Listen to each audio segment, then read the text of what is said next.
તમારા દાંતે તમારી જીભ કચરી છતાં તમને દાંત ઉપર રીસ કેમ ન ચડી? રાજાને પોતાના દીકરા ઉપર એવી આત્મબુદ્ધિ થઈ ગઈ છે, એનો એક દોષ એને દેખાતો નથી. એકવાર એક બનાવ બની ગયો.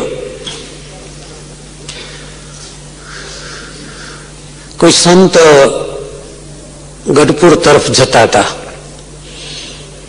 રસ્તામાં શેરડીનું ખેતર આવ્યું. સડેલી શેરડી ખેંચીને ખેડૂતે ખેતરમાંથી બહાર ફેંકી દીધી, કારણ કે શેરડી એક સડેલી હોય એનો ચેપ પછી બીજી શેરડીને લાગે.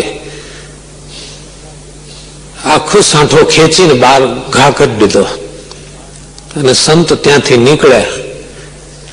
રસ્તામાં પડેલો આ શેરડીનો સાંઠો કોઈ નવા સવા સંતે ઉઠાવ્યો. એને જોયું કે આ બાજુ સડેલી છે, આ બાજુ સારી છે, તો ચાલતા ચાલતા જરાક ચાવી જોઈ, પણ કઈ દમ નહોતો, મોડી હતી, પાછી નાખી દીધી. પેલો ખેડૂત દ્વેષી હતો.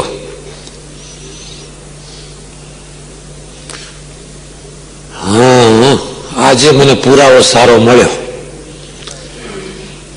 ખેતરથી બહાર આવી અને પેલા સંતે ચાવેલી શેરડીનો ટુકડો ઉઠાવી અને એ પાછો પહોંચ્યો દાદા ખાચરના દરબારમાં. વિશાળ સંત સભા બેઠેલી અને શેરડીનો આ ચાવેલો સાંઠો ઊંચો કરીને કે છે, આવા ને આવા ઢગલા બંધ ભેગા કરો છો, અમારી શેરડી ખાઈ જાય છે, જુઓ.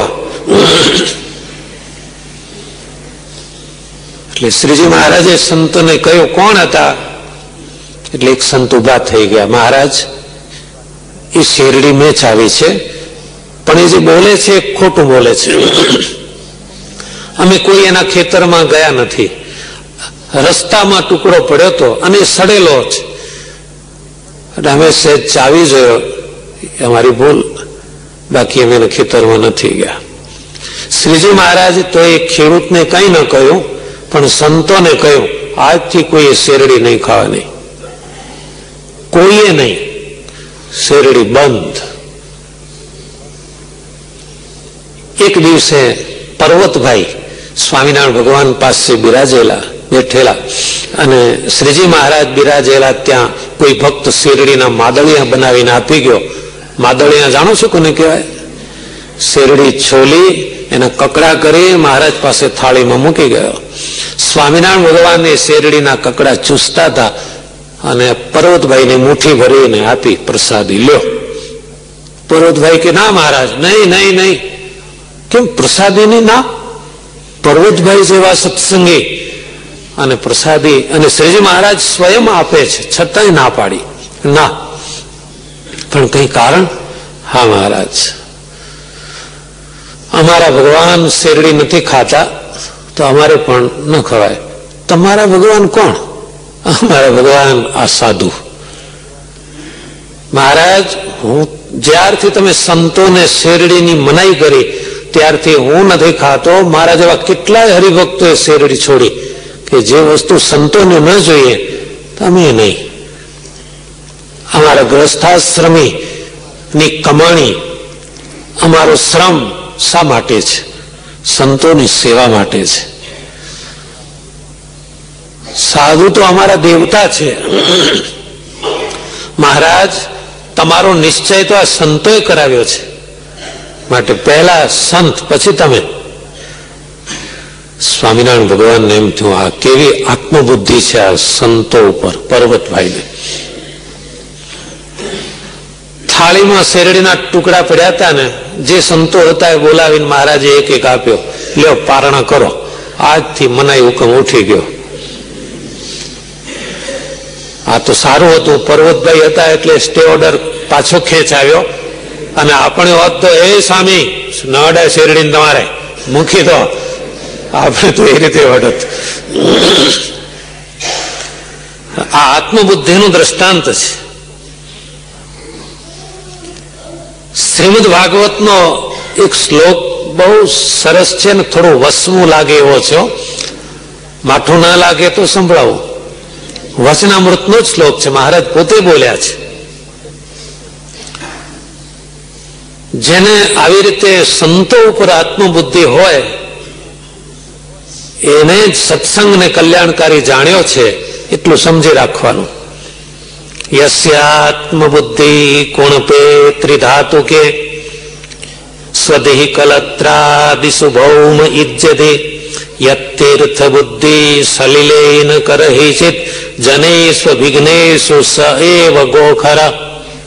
શ્રીમદ ભાગવતનો આ શ્લોક છે. સ્વામિનારાયણ ભગવાન કહે છે કે જેને ત્રિધાતુ કે કુણપે આત્મબુદ્ધિ.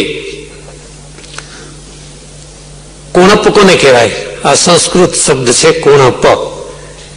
એમાં થોડો ફેરફાર થયો અને આપણા ગુજરાતમાં એ શબ્દ વપરાય છે કણક. કણક એટલે ઘરમાં પૂછી લેજો, રોટલીનો લોટ બાંધે ને એને શું કે છે બેનો? કણક. એ કણક એ અપભ્રંશ શબ્દ છે, એનો સાચો શબ્દ છે કુણપ. કુણપ એટલે પિંડો. આપણું આ શરીર છે ને 3 ધાતુનો પિંડો છે. કઈ 3 ધાતુ? વાત, પિત્ત અને કફ. એ ભેગા કરીને આ એક લોંદો બનાવ્યો પિંડો ભગવાને. જેને આ વાત, પિત્ત અને કફ વાળા શરીરમાં જેને આત્મબુદ્ધિ છે, સ્વદેહી કલત્રાદિશુ અને સગામાં જેને મમત્વ બુદ્ધિ છે, બાળકોમાં અને સગામાં. એટલું જ નહીં, જ્યાં પાણીમાં જેને તીર્થ બુદ્ધિ છે.